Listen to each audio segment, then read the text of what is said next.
उग जाए खेत। बाद में पछताने से अच्छा है कि जब तक हम होश में हैं, योश के साथ हम लोगों को भगवान का भजन कर लेना चाहिए, ताकि जिस लक्ष्य के लिए हम लोगों को मानव शरीर प्राप्त हुआ है, उस लक्ष्य को, उस उद्देश्य को हम लोग प्राप्त कर सके। क्योंकि अगा अपनी मौत से कोई बसर नहीं, समान 100 बरस का पल की खबर नहीं। हम लोग प्लान बना रहे हैं, योजना बना रहे हैं 100 वर्षों की, लेकिन शरीर कब छूट जाएगा इसका कोई भरोसा नहीं है। संत कबीरदास कहते, पानी तेरा बुरबुरा आसमानस की जात, देखते ही छिप जाएगा यूं तारा प्रभात। झरने का जल गिरता है, बुलबुला बनता है और क्षण में फूट जाता है। रात को तारे निकलते हैं, सुबह होते होते प्रातः औजुल हो जाते हैं। ऐसे ही हमारा जन्म होता है, कुछ समय हम रहते हैं और धीरे धीरे बुढ़ापा आता है, आखिरी में राम नाम सत्य हो जाता है। बंधुओं, या तस्य ध्रुवो मृत्यु ध्रुवम मृतस्य चा, तस्मात् अपरिहार्यते न त्वं शोचितुम् अर्हसि। गीता में भगवान श्री कृष्ण अर्जुन से कहते हैं कि आया है सो जाएगा। राजा रंक फकीर एक सिंहासन चढ़ चला, दूसरा बंधा जंजीर। जो इस संसार में शरीर लेकर के आया है, उसे एक दिन इस शरीर का परित्याग करना पड़ेगा।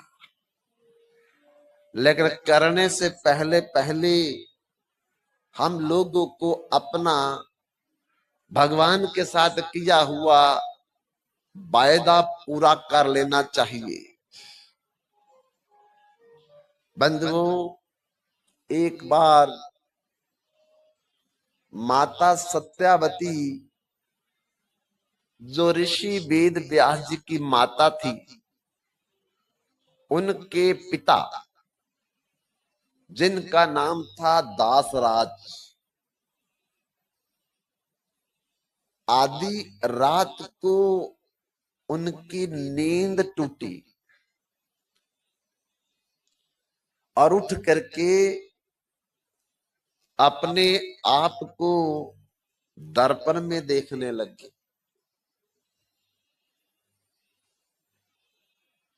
और डर गए।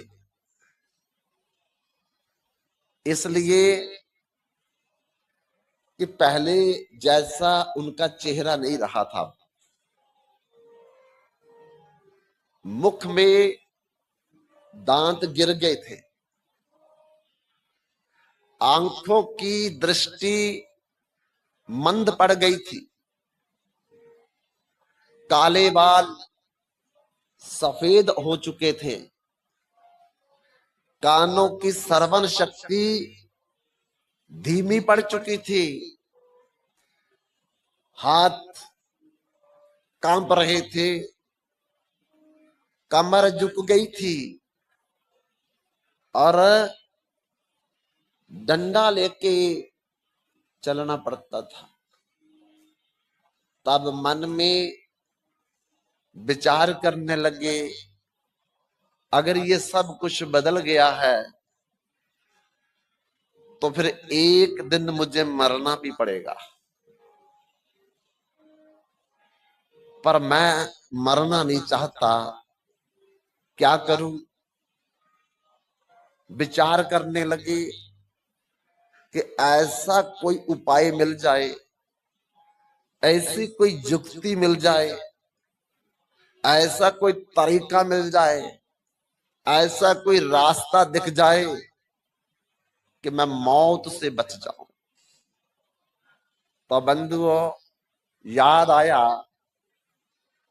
मेरा दोता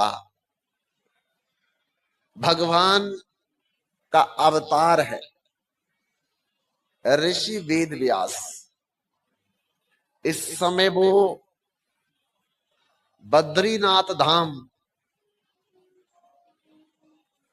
माना गांव सरस्वती नदी के किनारे भीम टीला के पास सम्याप्रास आश्रम में अपनी धर्म पत्नी भाटिका के साथ रहती है। क्यों ना मैं उनके पास जाकर के ये निवेदन करूं कि मुझे मरना नहीं है, आप बचा लीजिए। तब बंधुओं, जमुना के किनारे से चल करके सत्यवती मां के पिता दासराज जी बद्रीनाथ धाम को पैदल चल पड़े और कई दिनों के बाद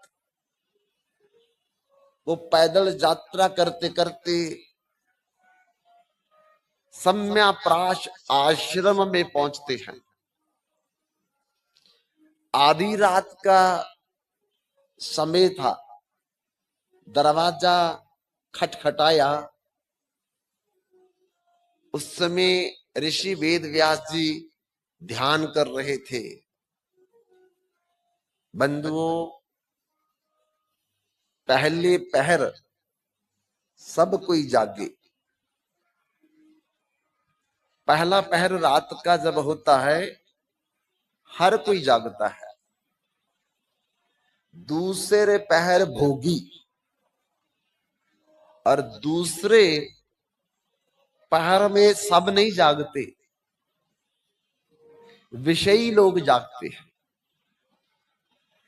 तीसरे पहर स्मगलर जागे। तीसरे पहर में एक नंबर का काम करने वाले, 2 नंबर का काम करने वाले जागते हैं। और चौथे पहर योगी। ब्रह्म मुहूर्त में योगी लोग, संत लोग, महात्मा लोग, महापुरुष लोग याग करके ध्यान करते भगवान का, माला फेरते हैं, सुमिरन करते हैं, समाधिष्ट होते हैं। तो ऋषि वेद व्यास भी उस समय ध्यानिष्ठ थे। जब दरवाजा खटकाने की आवाज उनको आई, विचार किया,